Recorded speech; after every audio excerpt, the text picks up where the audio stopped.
Araghchi ने मक्का गठबंधन पर इशाक डार से बातचीत भी की है, ये मुलाकात हुई है, लेकिन आखिरकार ये मुलाकात किस संबंध में हुई है, क्या कौन कौन से ऐसे मुद्दे हैं जिन्हें लेकर विचार विमर्श किया गया, कितनी इंपॉर्टेंट ये मीटिंग रही सर? देखिए, अरागची, अगर आप ये मक्का गठबंधन को देखेंगे तो इसमें दो सिस्टम आ रहे हैं जी। आप अराची को देखेंगे, वो कह रहा है भाई अगर मुसलमान सारे एक साथ आए तो हमें कोई नहीं हरा सकता। पेजेस्किन कहता है कि भाई मैं मानता हूं ये गठबंधन हमारे खिलाफ नहीं किया आपने, क्योंकि आप मुसलमान हैं, हम मुसलमान हैं, आप मुसलमान मुसलमानों से नहीं लड़ते। ये दोनों का स्टैंड है, ये दो, अराची और प्रेसिडेंट। यहां से इनके विदेश मंत्रालय का प्रवक्ता कहता ये तो कागजी गठबंधन है, ये कागजी गठबंधनों से ईरान नहीं डरता, अगर किसी ने भी हमाकत की हम सबको उसके औकात गिना देंगे। और अगर आपने एक चीज नोट की हो दीपाली जी, जब से ये गठबंधन हुआ है तब से हूतियों के हमले सऊदी पे बढ़ गए हैं। हूतियों ने और भयंकर हमले कर दिए, शिया मलेशिया आपका तैयार है, और ईरान बार बार ये धमकी दे रहा है कि हम यहीं खड़े हैं, हम आपकी औकात कुछ नहीं है। ठीक है जी। अब फिर जब सऊदियों ने पाकिस्तानियों को कहा भाई तुम आ जाओ यार, तुम हल करो, एग्रीमेंट किया, क्या हुआ? तो पाकिस्तानी जब थोड़ा सऊदी मीडिया में बातें होने लगी, पाकिस्तान कहाँ गायब हो गया भाई? तैयब अर्दोगन तो खैर गायब ही है।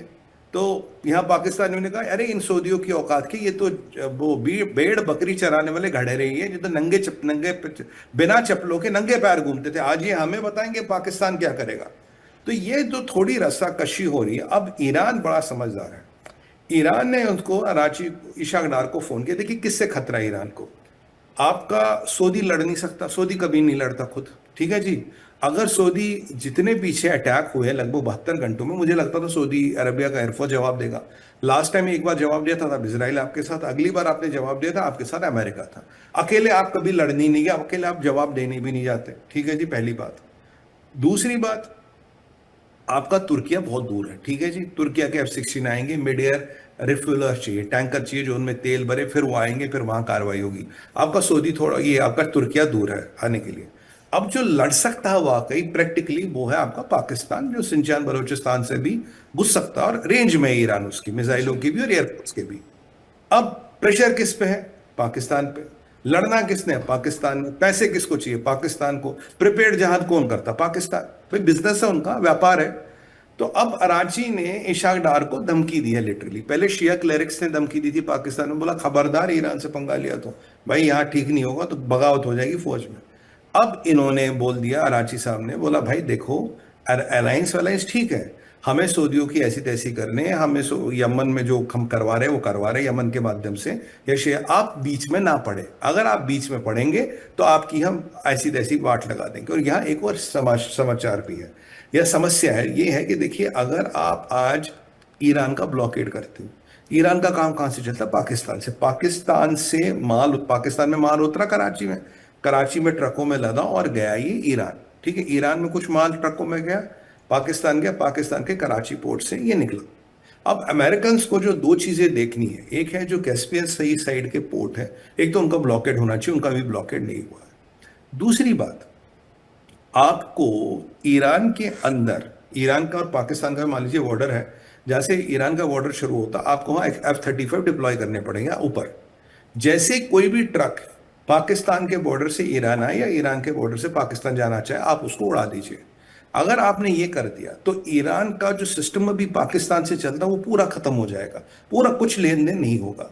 तो बट अराची, वो तो अमेरिकन का काम है, इसराइलियों का काम है, पर अराची ने इनको बोला होगा यार देखो तुम खामखा सऊदियों के चक्कर में मत पड़ो। अगर सऊदियों के चक्कर में पड़े बेटा, सऊदी तो खैर तुम्हें बचाने के, हम तुम्हारी वाट लगा देंगे, लास्ट टाइम तुम्हारी लगाई थी।